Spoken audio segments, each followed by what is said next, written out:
Central Iran, 14 kilometers north of Qom, 1:47 in the morning. 84 U.S. Army Delta Force operators from 1st SFODD, Combat Applications Group, Fort Bragg, had inserted through a dry mountain pass 5 kilometers west of Iran's most heavily fortified underground nuclear enrichment facility. Inside, 340 Islamic Revolutionary Guard Corps soldiers protected Dr. Kaveh Arash Tehrani, Director General of Iran's Fordow fuel enrichment program and the operational head of the nation's 90% high-enriched uranium production chain, along with a hardened centrifuge coordination architecture housing 3,060 IR6 centrifuges distributed across 16 underground cascade halls. The operators had 2 hours and 20 minutes to breach the mountain facility, destroy the enrichment control network, seize Tehrani and his senior technical staff, and extract before IRGC rapid response battalions from the Qom garrison closed the mountain corridor. The Fordow facility sat 88 meters underground, tunneled directly into the granite bedrock of Kolangaz Mountain. It held 2 reinforced vehicle access tunnels, 4 sealed blast doors rated at 100 kiloton overpressure, 14 guard towers, 8 Pantsir S-1 surface-to-air missile and gun systems positioned along the ridge and the valley floor, and 9 Zu-23-4 Shilka anti-aircraft platforms covering the mountain approaches. The command and enrichment control level held 3 hardened network control terminals synchronized with all 16 cascade halls and a classified enrichment data vault containing 4 years of weapons-grade production records, centrifuge calibration data, and current stockpile accounting logs. The facility operated on 4 independent diesel and hydroelectric power systems, a redundant encrypted fiber communications backbone, and carried 90 days of autonomous provisions. Iran's IRGC had spent 11 years and $460 million reinforcing it following the 2010 Stuxnet penetration.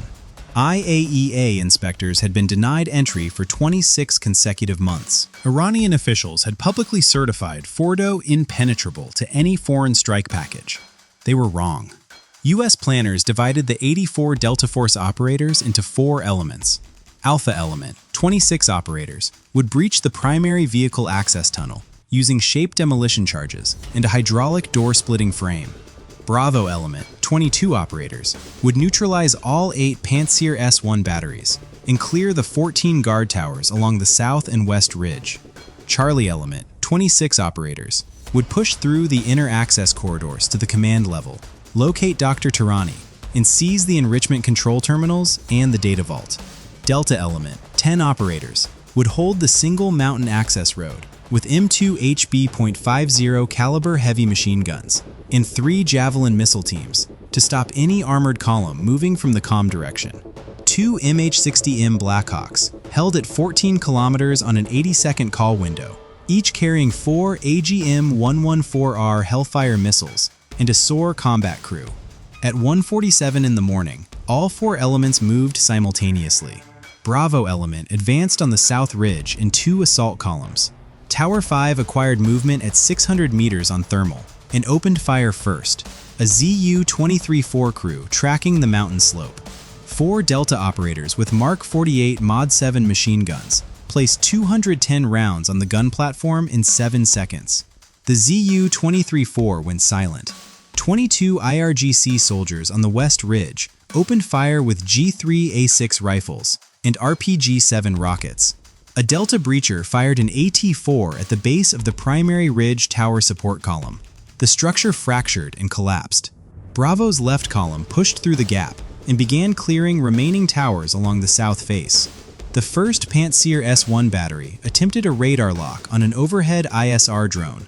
Bravo's Manpads team put a FIM-92 Stinger into its launcher module at 340 meters. The system detonated and lit the ridge. Alpha element reached the primary vehicle tunnel entrance at 1:52. The outer access door was a 9-centimeter reinforced steel blast plate, secured with 6 hydraulic locking pins and a biometric secondary lock. A breacher placed a frame-cutting linear charge along the full door perimeter. The detonation buckled all 6 locking pins simultaneously and drove the door 2 meters inward. Alpha entered immediately. By 2 o'clock, Alpha was 80 meters inside the vehicle tunnel. 32 IRGC soldiers held a hardened barricade at the first corridor branch. Reinforced concrete blocks, steel mesh overhead cover, and 2 PKM machine guns in a staggered firing position. Both PKMs opened fire and forced Alpha's lead pair flat against the right wall. 3 operators pushed into a maintenance alcove on the left. The front 6 put sustained HK-416 fire on the barricade to fix the position. A breacher moved along the tunnel wall and placed 4 linear charges on the ceiling directly above both gun mounts. The detonation collapsed the ceiling section onto both PKM positions simultaneously. Alpha moved through.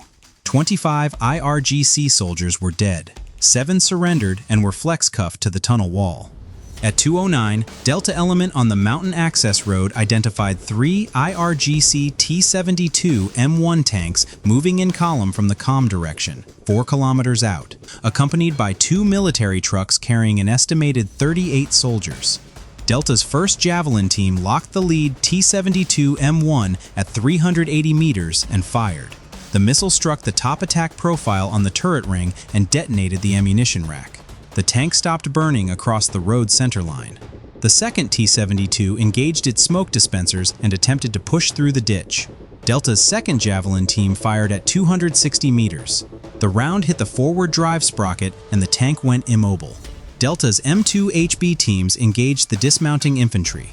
In 6 minutes, the armored column was stopped. 22 IRGC soldiers were killed. Remaining forces pulled back behind the disabled lead tank. At 2:14, Charlie Element reached the second blast door, 44 meters below the mountain surface. The door was a 7-ton hydraulic model sealed with a quad-redundant magnetic bolt system. Charlie's breacher wrapped deck cord around the full frame perimeter and detonated. The blast fractured the outer magnetic housing on 3 of 4 sides. A follow-on directional charge on the central locking column drove the door 4 meters into the next corridor. 11 IRGC guards behind the door opened fire immediately with G3A6 rifles and a DSHK heavy machine gun from a triple-stacked sandbag position 7 meters back. Charlie's lead element went flat and rolled 4 fragmentation grenades behind the sandbag wall. The DSHK stopped. Charlie moved through. By 2:22, Delta Force operators had cleared 2 blast doors and were 44 meters underground. Signals Intelligence had intercepted 14 encrypted burst transmissions in the previous 9 minutes.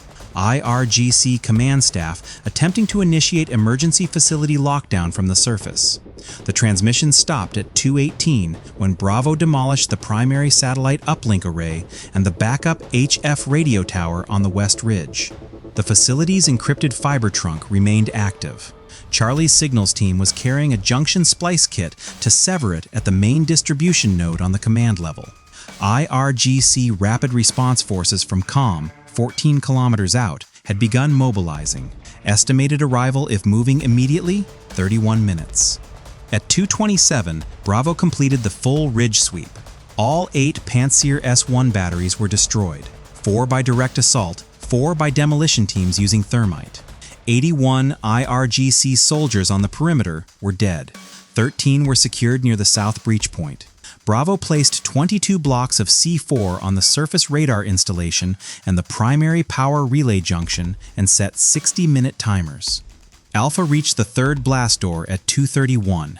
It was an 11-ton vault door drilled directly into the granite bedrock face, reinforced with a tri-layer hardened alloy bolt frame rated at 100 kiloton overpressure. No charge in Alpha's kit could open it from the front. Alpha called for air. 1 MH-60M moved into position 400 meters overhead. 2 AGM-114R Hellfire missiles struck the primary coolant conduit running along the right side of the door frame. The conduit ruptured, and the hydraulic overpressure fractured the upper bolt housing on both sides. The door shifted 11 centimeters. Alpha's breacher placed a heavy linear charge along the exposed gap at the top and both sides.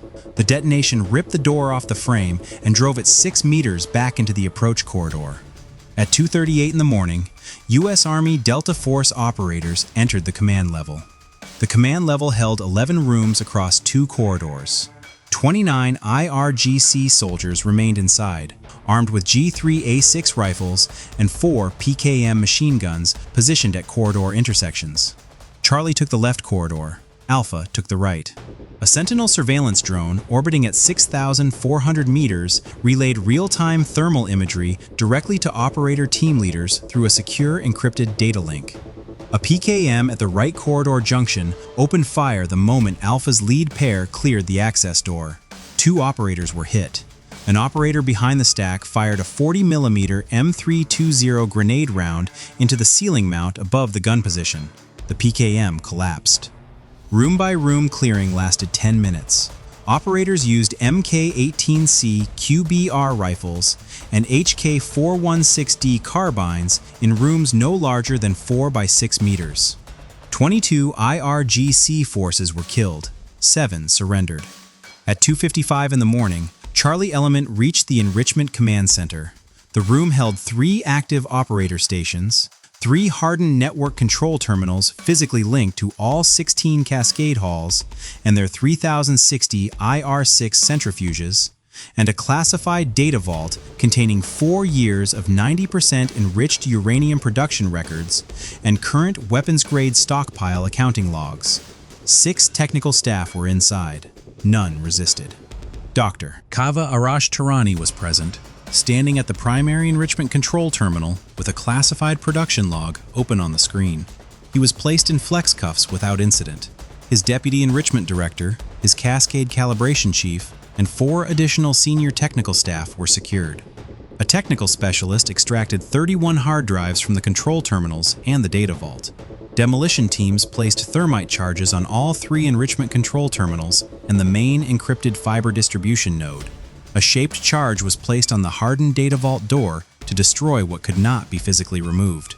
At 3:02, all charges were confirmed set. All 4 elements acknowledged clear and pulled back through the vehicle tunnel. At 3:06, the thermite charges ignited on the command level and burned through all 3 enrichment control terminals and the fiber trunk. At 3:09, Bravo's C4 detonated on the surface and demolished the radar installation and the primary power relay junction. The facility lost all 4 independent power systems within 75 seconds and went completely dark. Delta Force operators reached the extraction point at 3:15. Both MH-60M Blackhawks landed and loaded in 7 minutes. Wounded operators were loaded first. The operators had been on the ground for 1 hour and 28 minutes. 7 captured IRGC technical staff and senior officers were aboard. 31 hard drives were secured in waterproof, hardened transport cases. At 3:22, both helicopters were airborne and crossing out of Iranian airspace. IRGC Rapid Response Forces from Qom reached the facility at 4:04. They found the outer ridge demolished, surface radar still burning from thermite, all tunnel blast doors off their frames, and the command level sealed behind collapsed corridor debris with no power, no communications, and no personnel. The centrifuge network was gone. The enrichment data was gone. The command staff was gone. Final accounting: 4 U.S. Army Delta Force operators killed, 7 wounded. 192 IRGC soldiers killed, 11 wounded, 13 captured, including Dr. Kaveh Arash Tarani, and 6 additional senior nuclear technical staff. 8 Pantsir S-1 surface-to-air systems destroyed, 14 guard towers cleared, 3 enrichment control terminals rendered permanently inoperable, 1 classified nuclear data vault destroyed, 1 surface radar installation demolished, 1 primary communications array destroyed, 3 T-72 M1 tanks neutralized. Total estimated replacement and reconstruction cost, $460 million. Iranian military planners had spent 11 years drilling Iran's entire high-enriched uranium production network 88 meters into granite bedrock, surrounding it with 340 soldiers and 8 air defense systems, and publicly certifying it unreachable by any foreign force. What they did not account for was 84 U.S. Army Delta Force operators from 1st SFODD, who had already mapped every corridor, every terminal, and every blast door before the first shape charge was ever placed.